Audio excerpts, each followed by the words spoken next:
Hey everyone, figured I'd give you a rig rundown on my theater and also go over some issues I'm having with it. Mainly this projector here. It works, but it needs repair. It's an Optoma EP721 DLP. You see the controls up there. The issue is it's suffering from the white dots of death on the screen. What happened is, and this is a known problem with optoma, chinapride, cost cutting. Instead of using the full $5 worth of the heatsink gel, they skimped on it. So they didn't use enough heatsink gel. So the DMD chip, or digital mirrored device, is the chip which holds like the millions of tiny mirrors to produce the image on the screen. They didn't use enough heatsink gel when they mounted the chip, so over time the chip overheats and fails, and one by one you start getting white dots on the screen. And it's a known problem with optomas. They couldn't charge $5. They couldn't charge $5 more for the price of the unit, and do enough heatsink gel. Afraid you people would go to a competitor for $5 cheaper. So we'll skimp on the heatsink gel. So I will make a repair video on this eventually. The chip is under $200. If you're to take it in, it'll probably cost you about $800, because you got to take this whole thing apart. And I don't mean just take the cover off, remove a couple of screws, take the old chip off, pop it on. No, this whole lens assembly has to come off. The entire cover has to come off. You got to remove the color wheel. And that's where you got to be very, very careful. Because if you damage the color wheel, you're fucked. It's done for. So you don't want to damage the color wheel. And you got 2 screws to hold the chip in place. There's like a little pad that the chip sits on. So, and I said they didn't use enough heatsink gel. So the chip overheats over time. That's a known problem with optomas. All projectors can suffer from the white dots of death, but optomas are more prone to it, because cost cutting. Well, Ed, I figured I'd give you an entire rig rundown of the theater, starting up here. Yes, that is a VHS VCR. I got it at a flea market. Works and everything. It's hooked up via this video switcher here. I had a regular DVD player up here. I ordered a new one because it quit. That's the Blu-ray player. That's hooked up directly to the projector via an HDMI to DVI cable, because the projector doesn't have HDMI inputs, but it does have DVI. So I got an HDMI to DVI cable for the Blu-ray. The video switcher is what the normal DVD player is hooked up to, plus the VCR. Then to switch between the different inputs for which source I'm going through. Check this out. Ta-da! It's magic! This thing's probably 70s, 80s. Works. I had it sent out for repair because I bought it at a flea market and it was putting a crease in the tapes. I guess it's like a little clip that holds the track in place with a mechanism that grabs the ribbon. So it was riding too high up. So I spent $80 having that fixed. This isn't the only hi-fi VCR I got. I got a few backups. 3 of them I got out of school, because they were getting thrown out, so I took them with permission.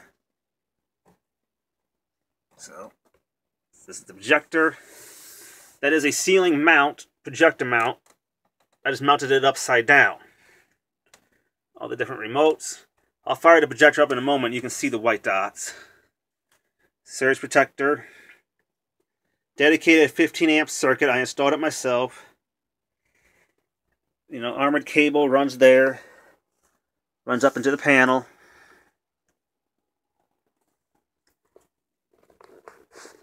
Turntable. I got the whole 9 yards. Works. Let's see if I can do this. belt drive, 2 speeds, 33 and 45. Come down here, CD player, Teak, T-E-A-C, single disc. Come down here, this is the AM/FM stereo receiver. See if it will focus. FM, AM, CD, tape, TV auxiliary, VCR, and tone direct. All the different buttons. I'll show you the speakers in a minute. Headphone jack, the 1/4-inch size one, the old-fashioned ones. Speakers A or B if you want 4 sets. Well, 2 sets of left and right. Volume control. Then down here, my spare set of hi-fi VCRs. This one here, I have 2 of these. I got them out of a school from work. One of the head guys, the building was being converted into a WIC office. And he said, if you want the VCRs or TVs, take them, otherwise they're going to be going in the trash. So I nabbed a couple. This one was being thrown out, so I took it out of the dumpster, cleaned it up, works. The odd thing about these is, you know, being in the school, they have no need to record. But neither one records properly. Like, there's a problem with the erase heads. These ones here. Like, it won't fully erase the previous image on the tape, so it just tapes over it, and it's just a jumbled mess. This one also had to be repaired. I bought this one off of eBay. The mode switch went on it, so it wouldn't take the tape in. I sent it to the repair place, and they couldn't replace the mode switch because every indication was it was the correct mode switch, the part number was correct and everything, but it didn't fit. But they cleaned the mode switch out, lubed it, whatever. Now it works. But I got 3 backup VCRs for hi-fi, you know, left and right audio, so I can hook them up to the projector. So, I'll show you the movie screen and the speakers. And check out the vintage cart that it's on. You know, this is non-grounded. Like an old microwave cart, belonged to my grandma. See, the old plastic wheels are beat up from the years of abuse. It's rusty, needs to be repainted, but serves its purpose. I got it up in my closet. So, next to the speakers and screen. It's an actually king-size bed sheet. You know, I don't have room to hook up a real movie screen. I don't have a space for one of those old-fashioned ones anyway. And I can get a motorized one, but it would involve me cutting a hole in the screen. Or in the ceiling, I mean. And I'm not about to do that. So, this works. It hides the TV and everything. You know, sound still comes through, so I like it. Hides everything for when you're watching movies. Come back here. These are the speakers. Technical Pro. With monoprice in-wall speaker wire, but it's not in-wall. Goes down behind the bookcase, under the bed, and up into the closet. Left and right speakers. Kick-ass sound, I can get it loud, good bass, you know. I'm a bass guy, I like a lot of bass. I want to feel the thump, thump, thump. You know, but not to the extent like you got these idiots in their cars where they go down the road and all you hear is the boom, boom, boom. Where everything shakes as they go down the road. I don't understand them type of people. I mean, I don't want that type of bass, but I want it, but, you know, I like to be able to hear everything, but I like to be able to hear the bass drum and stuff like that. But not to the point where it shakes the whole house apart. You know, there's a fine balance.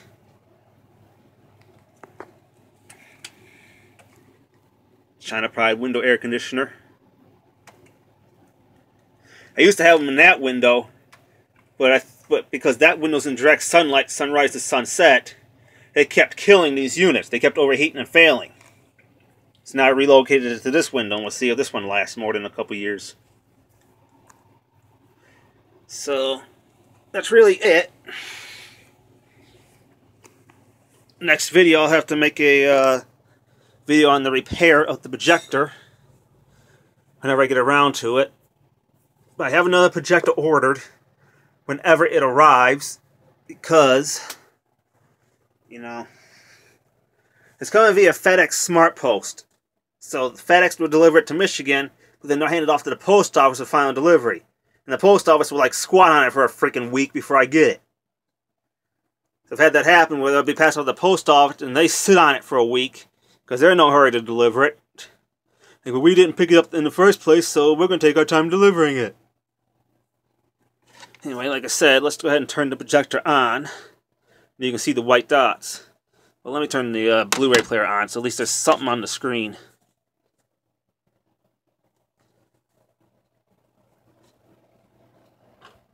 What I like about the movie screen, too, the bedsheet, is I can aim the remote at the screen, and it will still control the Blu-ray player or the projector, because the infrared eye light will just bounce off the screen and hit the Blu-ray player. So it makes it a lot easier if I'm navigating the screens. Anyway, let's turn this thing on. It's called a DMD chip. Digital mirrored device. About 180 bucks. That's how much the chip is. It's very labor intensive. See if you can see the glow from the bulb. These are business projectors, so they're super bright. With a high contrast, I think 2001.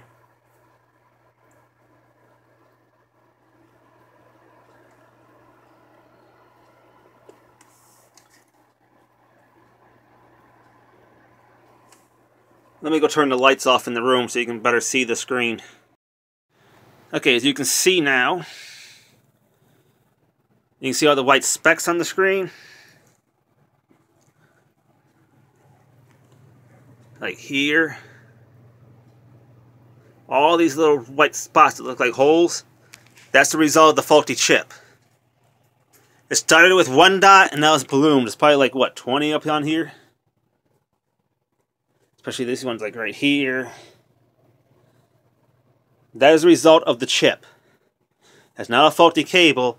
That is the result of the malfunctioning chip. The more you use it, the more and more dots will appear on the screen.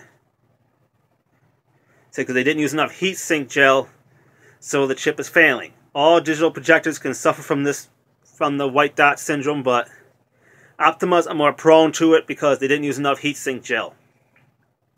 So when I replace the chip, I'm going to make sure I really glop it on. Because it's a pain in the ass to replace, and I don't feel like doing it again.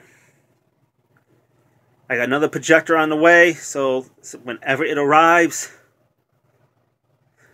I'll show you that one. I got it used, so hopefully it works. I got it off of eBay, naturally.